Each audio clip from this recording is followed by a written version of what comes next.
टॉपवरती उभा आहे, तुम्ही बघू शकता. हा जो पॉईंट आहे तुम्हाला झूम करून दाखवतो. कुठे गेला रे? हां, हा जो पॉईंट आहे इथून आपण ट्रेक स्टार्ट केलेला. त्याच्यानंतर आपण आता इतकं पूर्ण फिरून वरती आलेलो आहे.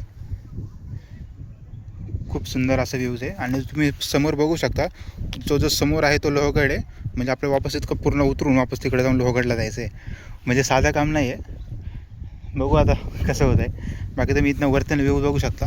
हे मे बी कुठला तरी नदी आहे वाटतं. इतकं मला पण आयडिया नाही, आपण चेक करू नंतर गुगलवरती काय आहे काय नाही. बघा खाली जंगल वगैरे खूप मस्त आहे. इथे रिसॉर्ट वगैरे खूप आहेत. जसं तुम्हाला स्टे करत असेल तुम्ही पण इथे राहू शकता. बाकी इकडे बघू काय आहे. इकडं कुठले तरी गाव आहे आणि इथून कडा तर खूप खतरनाक आहे. म्हणजे डायरेक्ट रिस्कवालं काम आहे. ठीक आहे, तर आपल्याला जास्त रिस्क घ्यायची नाही, कारण की आपण सोलो आहे. समजलं गेलो बिलो कोणाला समजणार नाही आपण आहे कुठं घे कुठं. ठीक आहे, ही एक रिस्क असते सोलो ट्रिपची, की आपल्यासोबत कोणी नसतं नाही का, आहे का काय काय प्रॉब्लेम बघायला. ठीक आहे, आता तुम्ही खालचा व्ह्यू बघू शकता. खूप खतरनाक आहे. आणि बाकी आकाश तर मोकळे आज, पाऊस तर नाही, त्यामुळे माझी पण वाट लागलेली, खूप खतरनाकवाला दम लागतोय.